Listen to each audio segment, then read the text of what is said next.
નમસ્કાર વિદ્યાર્થી મિત્રો, હું રમેશ બામણિયા મંગલમૂર્તિ વિદ્યાલયમાં આપનું સ્વાગત કરું છું. મિત્રો, આજે આપણે ધોરણ 12 રસાયણ વિજ્ઞાનમાં આપણું જે ચેપ્ટર નંબર 9 પી વિભાગના તત્વો, જ્યાં આપણે સમૂહ 15 પૂર્ણ કર્યું હતું અને સમૂહ 16ના થોડાક ભૌતિક ગુણધર્મો આપણે જોયા હતા. આગળ આપણે રાસાયણિક ગુણધર્મથી સમૂહ 16ના રાસાયણિક ગુણધર્મથી ચેપ્ટર અધૂરું છે, તો ત્યાંથી આપણે આજે શરૂઆત કરીશું. એટલે આજે આપણું લેક્ચર નંબર 24 24મો, એમાં આપણે સમૂહ 16ના તત્વોના રાસાયણિક પ્રક્રિયામાં પહેલું આપણે પ્રક્રિયા લઈશું કે સમૂહ 16ના તત્વોની સમૂહ 16ના તત્વોની હાઇડ્રોજન સાથે પ્રક્રિયા.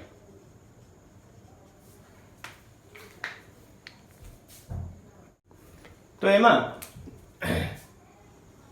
હાઇડ્રોજન સાથે પ્રક્રિયા લઈએ. સમૂહ 16ના તત્વો કયા કયા? તો કે ઓક્સિજન, સલ્ફર, સેલેનિયમ, ટેલુરિયમ અને polonium.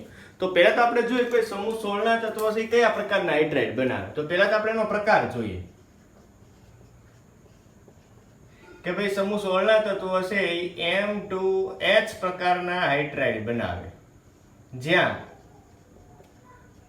M = oxygen, sulphur, selenium, tellurium અને પોલોનિયમ. બરાબર? તો આ પ્રકારના હાઇડ્રાઇડ છે સમૂહ 16ના તત્વો બનાવે. કઈ રીતના બને? તો કે એની બનાવટની વાત કરીએ આપણે.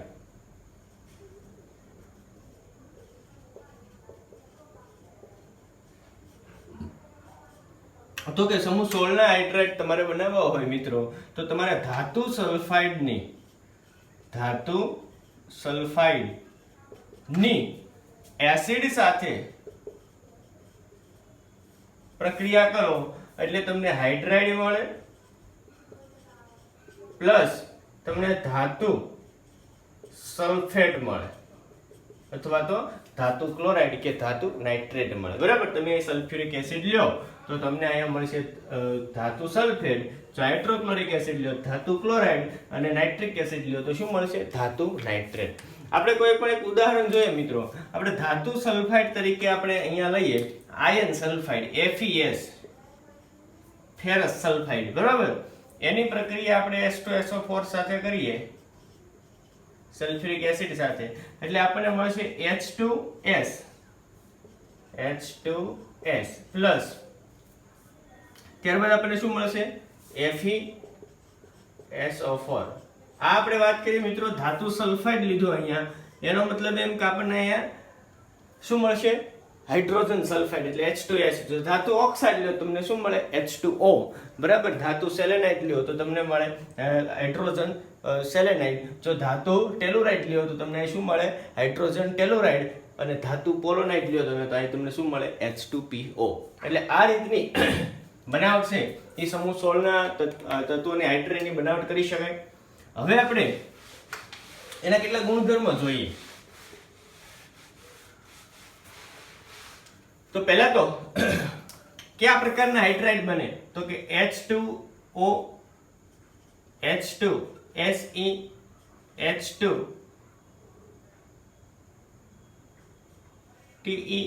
H2PO અને H2S. બરાબર? H2S સેલેક્ટ લખ્યું છે એટલે H2O, H2Se, H2Te, H2PO અને H2S આ પ્રકારના હાઇડ્રાઇડ બને. એમાં તમે જુઓ તો એના સંકરણની વાત કરીએ આપણે કે ભાઈ એમાં કયા પ્રકારનું સંકરણ થાય. તો પહેલા તો આપણને ખ્યાલ છે કે ભાઈ સંકરણ જાણ્યા પહેલા આપણે એનો પ્રકાર જાણવો પડે. તો પ્રકારમાં કઈ રીતના? તો કે એનું બંધારણ તમે દોરો. કોઈ પણ એક ઉદાહરણ તમે લ્યો તો કે ભાઈ ઓક્સિજન છે એની બાહ્યતમ કક્ષકની અંદર 6 ઇલેક્ટ્રોન છે. 1 2 3 4 5 અને 6. તો અહીંયા બે શું જોડાયેલા છે? હાઇડ્રોજન.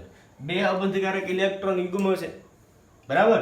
એટલે પેલા પ્રકાર તમે જુઓ તો મધ્યસ્થ પરમાણુ A 1, છેડાના પરમાણુ B 2 અને અબંધકારક ઇલેક્ટ્રોન યુગ્મ પણ 2, એટલે કે AB2E2 બન્યું. એટલે કે ટોટલ જોડ તમે જો તો 2 બંધકારક જોડ અને 2 કેવી છે અબંધકારક જોડ, એટલે કે 4 જોડ હોય તમારી પાસે તો સંકરણ કયું થાય sp3. તો આ વાત કરીએ આપણે એના સંકરણની. હવે આપણે એના કેટલાક ગુણધર્મો જોઈએ. તો ગુણધર્મો જોવા માટે પહેલા આપણે H2O, H2S, H2TE અથવા SE લખીએ અહીંયા, H2TE અને H2PO આપણા હાઇડ્રાઇડ છે, બરાબર. તો આ હાઇડ્રાઇડ ની અંદર તમે જુઓ તો સમૂહ આ ઉપર છે, આમ તરફ તમે જાઓ એટલે કે સમૂહમાં ઉપરથી નીચે છે, બરાબર. H2O છે સૌથી ઉપરનો હાઇડ્રાઇડ છે, સમૂહના ઉપરનું તત્વ ઓક્સિજન છે એટલે આ સૌથી ઉપરનો હાઇડ્રાઇડ છે, અને જ્યારે H2PO છે એ સમૂહમાં સૌથી નીચેના તત્વનો હાઇડ્રાઇડ છે. હવે તમે જુઓ તો સમૂહમાં ઉપરથી નીચે તરફ તમે જાઓ એમ હાઇડ્રોજન અને ઓક્સિજન એટલે કે M અને H, M એટલે ધાતુ બધા, એટલે કે સમૂહ 16 ના તત્વો ઓક્સિજન, સલ્ફર, સેલેનિયમ, ટેલોન, પોલોનિયમ, H એટલે હાઇડ્રોજન. બંને વચ્ચેની વિદ્યુત ઋણતાનો તફાવત કેવો થાય? તો કે આપણને ખબર છે કે ઓક્સિજનની વિદ્યુત ઋણતા સૌથી વધુ અને પોલોનિયમની વિદ્યુત ઋણતા સૌથી ઓછી. કે ભાઈ વિદ્યુત ઋણતા વધુ અને પોલોનિયમની વિદ્યુત ઋણતા કેવી ઓછી. તો સમૂહમાં ઉપરથી નીચે જાઓ એમ MH બંધની વિદ્યુત ઋણતા વચ્ચેનો તફાવત કેવો થાય? ઘટે. એટલે આપણે લખી શકીએ વચ્ચે વિદ્યુત ઋણતા તફાવત ઘટે. રેડી? હવે જુઓ, વિદ્યુત ઋણતાનો તફાવત ઘટે એમ ધ્રુવીયતા પણ ઘટે. એટલે આપણે કહી શકીએ કે MH બંધની બંધ લંબાઈ વધે. શું કામ? કારણ કે M અને H વચ્ચેનું અંતર વધે. તો આપણે લખી શકીએ મિત્રો કે MH બંધ વચ્ચે અંતર વધે. હવે અંતર વધે એટલે કે MH બંધ લંબાઈ કેવી થાય? ઘટે. તો આમાં બંધ લંબાઈ છે એ સૌથી ઓછી હશે. બંધ લંબાઈ ઓછી અને આમાં MH બંધ લંબાઈ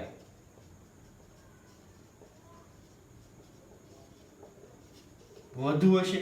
તો આપણે બધા જ મિત્રો જાણીએ કે બંધ લંબાઈ ટૂંકી હોય એમ ઈ પ્રબળ હોય અને બંધ લંબાઈ લાંબી હોય મોટી હોય એમ ઈ કેવું હોય? નિર્બળ. તો જો બંધ લંબાઈ ઘટે એનો મતલબ બંધ લંબાઈ વધે, ઘટે નહીં. કેવી આવશે? બંધ લંબાઈ વધે. તો જો બંધ લંબાઈ વધતી હોય તો બંધની પ્રબળતા પણ કેવી થાય? ઘટે. કારણ કે બંધ લંબાઈ ટૂંકી, અહીં તમારી પાસે ટૂંકો બંધ છે અને અહીંયા તમારી પાસે લાંબો બંધ છે. ટૂંકા બંધને તોડવા ઓછી ઉર્જા આપવી પડે, લાંબા બંધને તોડવા કેવી ઉર્જા આપવી પડે? ઓછી. અને ટૂંકા બંધને તોડવા કેવી ઉર્જા આપવી પડે? ઓછી. એટલે કે અહીંયા ઓછી ઉર્જા આપવી પડે, વધુ ઉર્જા આપવી પડે, વધુ ઉર્જા. અને લાંબા બંધને તોડવા માટે કેવી ઉર્જા આપવી પડે? ઓછી ઉર્જા આપવી પડે. એ ઉર્જા એટલે બીજું કાંઈ નહીં, શું? તો કે એની બંધ વિયોજન એન્થાલ્પી. તો આપણે જોઈ કે આની બંધ વિયોજન આની બંધ વિયોજન એન્થાલ્પી ખૂબ વધુ છે, આની બંધ વિયોજન એન્થાલ્પી કેવી છે? ખૂબ ઓછી. તો આપણે લખી શકીએ કે MH બંધની બંધ વિયોજન એન્થાલ્પી ઘટે. હવે આની બંધ વિયોજન એન્થાલ્પી ખૂબ વધુ, આની બંધ વિયોજન એન્થાલ્પી ખૂબ ઓછી.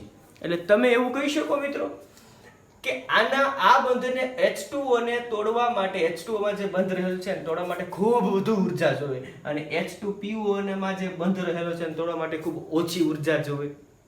તો આમાં વધુ ઉર્જા જોઈએ એનો મતલબ આ વધુ સ્થાયી છે, આમાં ઓછી ઉર્જા જોઈએ એનો મતલબ એ કેવો છે?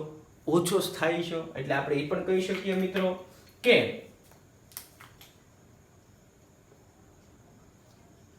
MH બંધની પ્રબળતા ઘટે, કારણ કે આની બંધ ઉર્જા ખૂબ વધુ હોવાથી આ વધુ પ્રબળ બંધ છે, આમાં પ્રબળ બંધ હશે અને આમાં કેવો હશે? નિર્બળ બંધ હશે.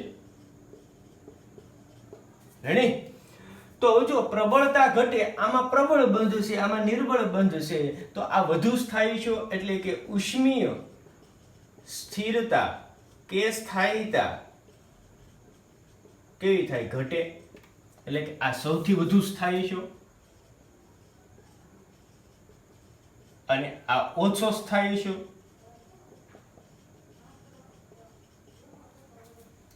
રેડી? આપણે કોની વાત કરીએ? આ H2O ની વાત કરીએ અહીંયા. આ અને આ કોની વાત કરીએ આપણે? H2PO. બરાબર? એટલે કે ટૂંકમાં આપણને ખબર પડી ગઈ કે H2O થી H2PO તરફ જઈએ એટલે ઉષ્મીય સ્થિરતા કેવી થાય? ઘટે. શું કામ ઘટે? કારણ કે H2O ની ઉષ્મીય સ્થિરતા સૌથી વધુ છે. શું કામ વધુ છે? કારણ કે એમાં બંધ પ્રબળ છે. શું કામ પ્રબળ છે? કારણ કે એની બંધ વિયોજન એન્થાલ્પી ખૂબ વધુ છે. શું કામ બંધ વિયોજન એન્થાલ્પી ખૂબ વધુ છે? કારણ કે એમાં બંધ લંબાઈ ટૂંકી છે. કેવી છે? બંધ લંબાઈ એમાં ટૂંકી. અને બંધ લંબાઈ શું કામ ટૂંકી છે? કારણ કે વિદ્યુત ઋણતાનો તફાવત કેવો છે? ખૂબ વધુ. તો આ પહેલી વાત આપણે ઉષ્મીય સ્થિરતાની કરી મિત્રો, કે ઉષ્મીય સ્થાયીતા કેવી થાય? ઘટે. હવે નંબર 2, કે જો વિદ્યુત ઋણતાનો તફાવત અહીંયા વધુ, અહીંયા વિદ્યુત ઋણતાનો તફાવત કેવો? ઓછો. તો જ્યાં વિદ્યુત ઋણતાનો તફાવત વધુ હોય એ સંયોજન વધુ આયનીય હોય, અને વિદ્યુત ઋણતાનો તફાવત ઓછો હોય એ સંયોજન કેવું હોય? વધુ સહસંયોજક હોય. તો આપણે કહી શકીએ આમાં વિદ્યુત ઋણતાનો તફાવત વધુ.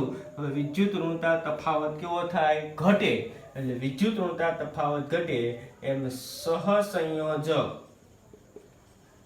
વલણ કેવું થાય? વધે. હવે સહસંયોજક વલણ ઘટે એટલે કે આયનીય વલણ, સહસંયોજક વલણ વધે એટલે કે આયનીય વલણ કેવું થાય? ઘટે. તો આના પરથી તમે કહી શકો કે H2PO છે એ સૌથી વધુ સહસંયોજક છે,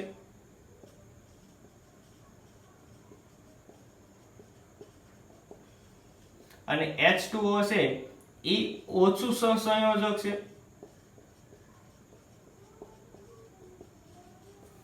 બરાબર? આવું તમે કહી શકો, કારણ કે વિદ્યુત ઋણતાનો તફાવત વધે એમ આયનીય વલણ છે એ વધુ હોય અને સહસંયોજક વલણ ઓછું હોય. આમાં વિદ્યુત ઋણતાનો તફાવત ખૂબ ઓછો છે, એટલે કે આયનીય વલણ પણ કેવું હોય? ખૂબ ઓછું, અને સહસંયોજક વલણ કેવું હોય? ખૂબ વધુ.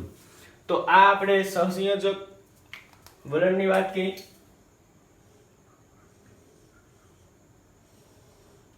હવે આપણને એ પણ ખબર પડી જાય કે આયનીય વધુ છે અને આ આયનીય ઓછું છે.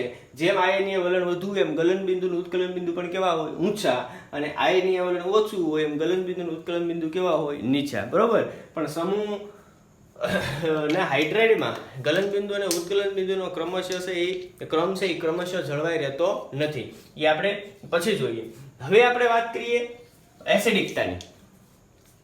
તો સમૂહમાં ઉપરથી નીચે જાઓ એમ એસિડિકતા એની વધે. શું કામ? કારણ કે અહીં તમે જો ઓક્સિજન, સલ્ફર, સેલેનિયમ, ટેલોરિયમ અને પોલોનિયમ ધાત્વિક ગુણધર્મ કેવો થાય?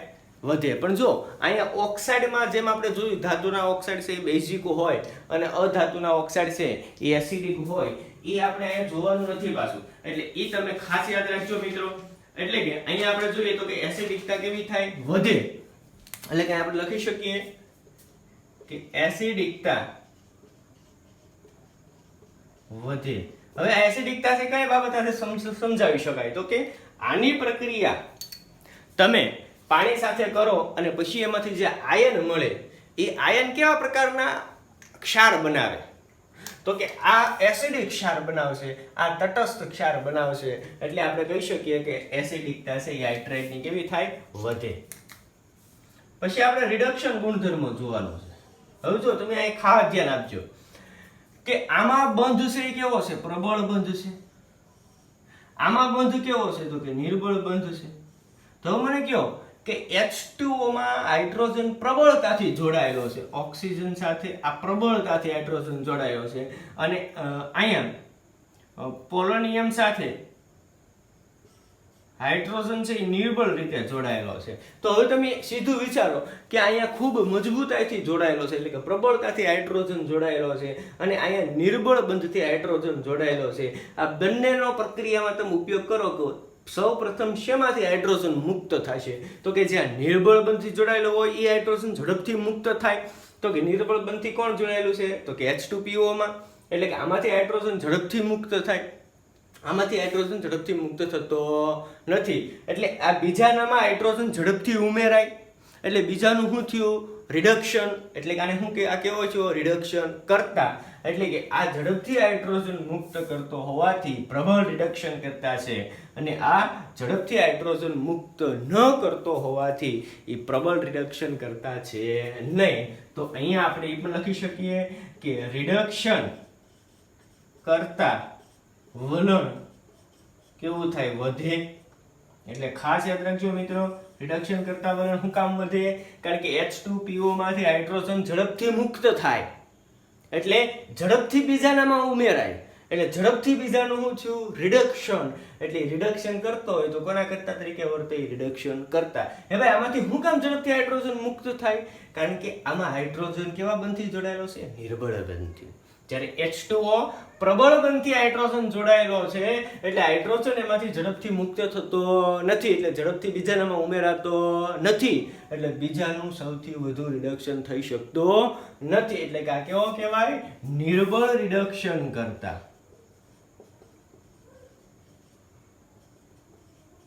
અને આ કેવો કહેશો? પ્રબળ રિડક્શન કરતા. બરાબર. તો આ વાત કરી એના આપણે કેટલાક ગુણધર્મની. હજી આપણે બાષ્પશીલતાની વાત કરવાની છે મિત્રો. ખાસ યાદ રાખજો કે સમૂહ 16 ના જે હાઇડ્રાઇડ છે એમાં H2O છે સૌથી વધુ બાષ્પશીલ છે, સોરી ઓછું બાષ્પશીલ છે, અને H2S છે એ સૌથી વધુ બાષ્પશીલ છે. ખાસ યાદ રાખજો કે સમૂહ 16 માં સૌથી ઓછું બાષ્પશીલ કોણ? H2O. અને સૌથી વધુ બાષ્પશીલ કોણ? H2S. પછી સમૂહમાં નીચે તરફ જાવ એમ બાષ્પશીલતા ઘટે. શું કામ? કારણ કે આણ્વીય દળ વધે, આણ્વીય દળ વધે એમ બાષ્પશીલતા ઘટે. તો પ્રશ્ન એ થાય કે સાહેબ તો H2O એ સૌથી ઓછું બાષ્પશીલ શું કામ? કારણ કે એની અંદર મિત્રો હાઇડ્રોજન બંધ રહેલા હોય, અને હાઇડ્રોજન બંધને લીધે એનું બાષ્પમાં સરળતાથી રૂપાંતર થતું નથી, એટલે એની બાષ્પશીલતા કેવી છે? ખૂબ ઓછી. H2S ની બાષ્પશીલતા કેવી છે? ખૂબ વધુ. પછી સમૂહમાં નીચે તરફ જાઓ એમ આણ્વીય દળના વધારા સાથે બાષ્પશીલતા કેવી થાય? ઘટે. એકવાર આપણે જોઈએ. આ બધું જ બોર્ડ ઉપર લખ્યું છે મિત્રો. આ બધાના ક્રમ છે એ તમારે હોમવર્કની અંદર આ બધાના ક્રમ બુકની અંદર ફરજિયાત લખવાના છે. બરાબર. જ્યારે હોમવર્ક ચેક કરવામાં આવશે ત્યારે આ ક્રમ છે એ બધા જ જોવામાં આવશે. હવે આપણે એની બાષ્પશીલતાની વાત કરીએ.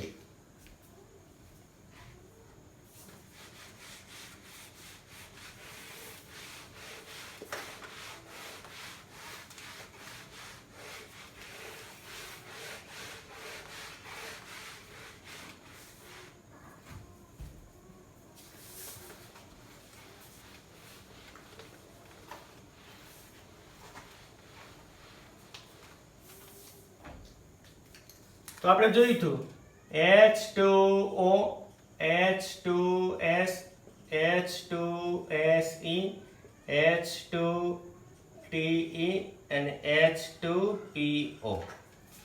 હવે તમે જો અહીંયા આપણે જોયું હતું કે ભાઈ H2O છે એમાં હાઇડ્રોજન બંધ રહેલો છે. કયો બંધ રહેલો છે? હાઇડ્રોજન. અને હાઇડ્રોજન બંધને લીધે એની બાષ્પશીલતા ખૂબ ઓછી છે. અને H2S માં H2S ની બાષ્પશીલતા ખૂબ વધુ છે. સમૂહમાં નીચે તરફ તમે જાઓ એટલે આણ્વીય દળ વધે, અને આણ્વીય દળના વધારા સાથે બાષ્પશીલતા કેવી થાય? ઘટે. તો બાષ્પશીલતાનો ક્રમ અહીંયા તમે લખી શકો મિત્રો, તો કે H2O ની બાષ્પશીલતા ખૂબ ઓછી, પછી H2S ની વધુ, પછી સમૂહમાં નીચે તરફ તમે જાઓ એમ બાષ્પશીલતા છે એ કેવી થાય? ઘટે, એટલે H2PO, એટલે ગ્રેટર ધેન આવશે મિત્રો. ગલન બિંદુ ઉત્કલન બિંદુની વાત કરીએ તો જો H2O માં હાઇડ્રોજન બંધ હોવાને લીધે એના ગલન બિંદુ અને ઉત્કલન બિંદુ ખૂબ વધુ છે. શું કામ? કારણ કે એમાં હું કયો બંધ રહેલો છે? હાઇડ્રોજન બંધ. અને હાઇડ્રોજન બંધને લીધે H2O ના ગલન બિંદુ અને ઉત્કલન બિંદુ વધુ છે. પછી સમૂહમાં નીચે તરફ જાઓ તો એમ ગલન બિંદુ અને ઉત્કલન બિંદુમાં ક્રમશઃ ફેરફાર જોવા મળે. કેવો ફેરફાર જોવા મળે એની અંદર? ક્રમશઃ.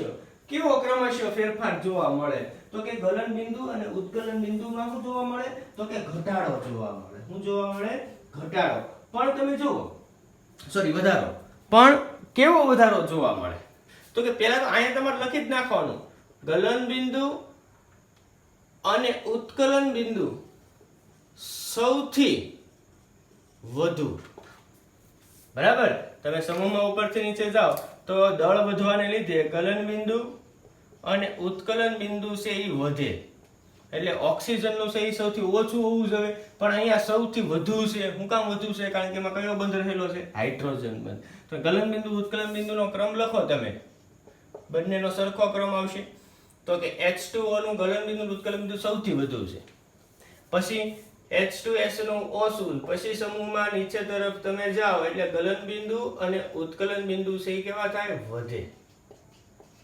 તો આ એના ગલન બિંદુ અને ઉત્કલન બિંદુની વાત કરી, સેમ બંનેનો ક્રમ. બરાબર? ગલન બિંદુનો એ જ ક્રમ અને ઉત્કલન બિંદુનો પણ સેમ ક્રમ. તો આ વાત કરીએ આપણે સમૂહ 15 ના તત્વોની, સોરી 16 ના તત્વોના હાઇડ્રેટની વાત કરીએ મિત્રો. આ બધાના ક્રમ છે એ તમારે હોમવર્કમાં લખવાના છે. તો કે હોમવર્કની અંદર હું, તો કે તમામ ગુણધર્મના ક્રમ આ હોમવર્કમાં લખવાના. કયા કયા? તો કે એમાં સહસંયોજક વલણ આવી જાય, આયનીય વલણ આવી જાય, રિડક્શન કરતા ગુણ આવી જાય.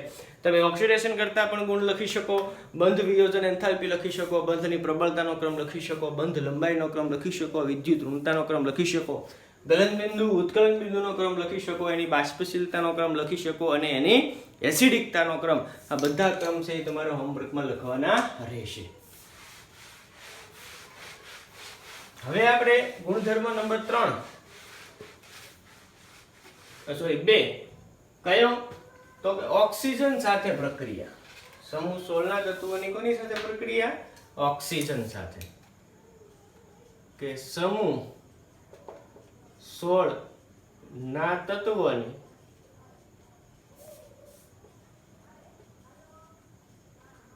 ઓક્સિજન સાથે પ્રક્રિયા.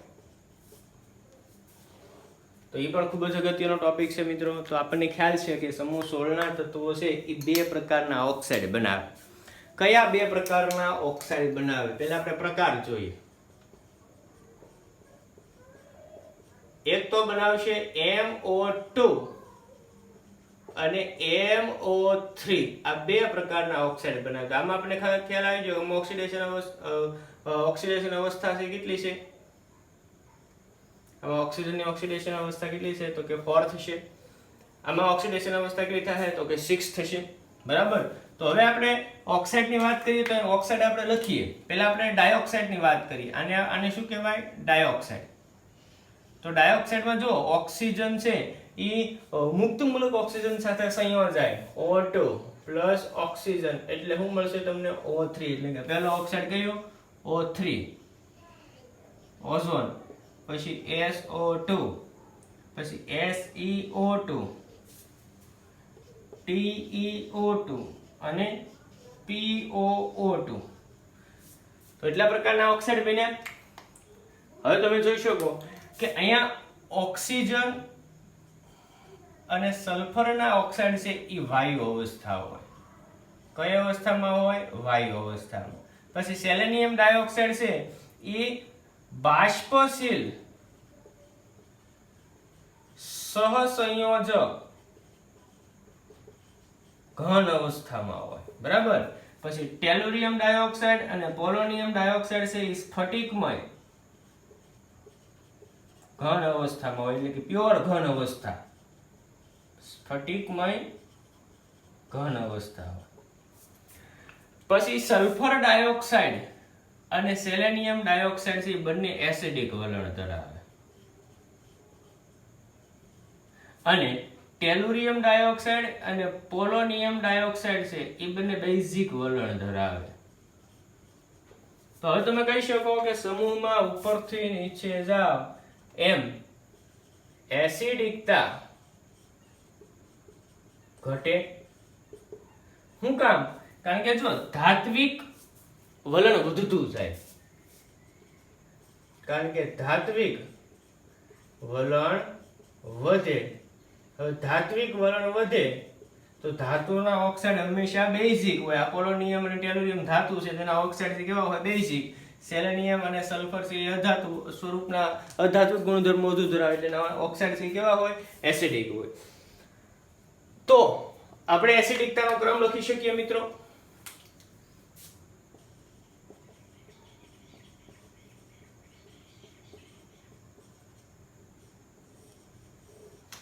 તો O3 N થી SO2, O3 ને આપણે નહીં લઈએ, બરાબર, SO2 પછી SeO2, N થી O2 TeO2 અને N થી O2 POO2. તો આ એની એસિડિકતાનો ક્રમ છે, એટલે કે એસિડિક વલણ છે એ સમૂહમાં નીચે તરફ જાઓ એમ કેવું થાય? ઘટે.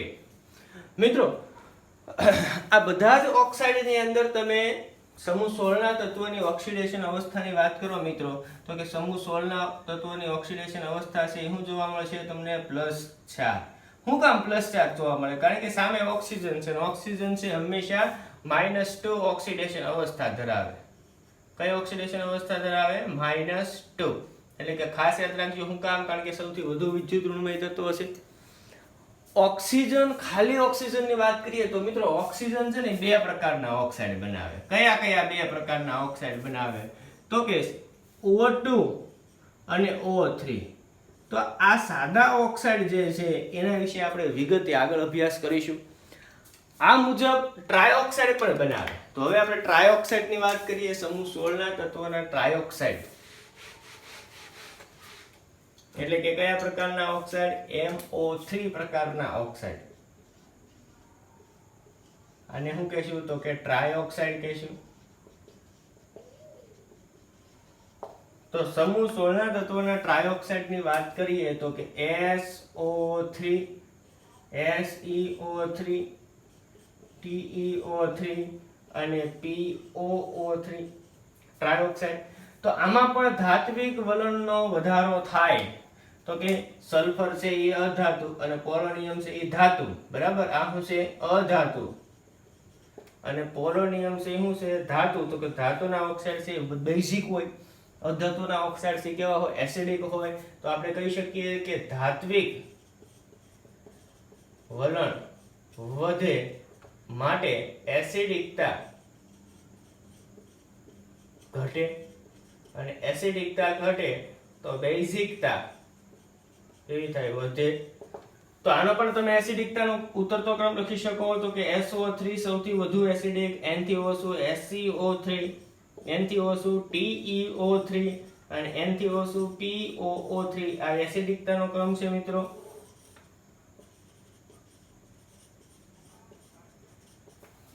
તો આ ટ્રાયોક્સાઇડની વાત કરીએ આપણે.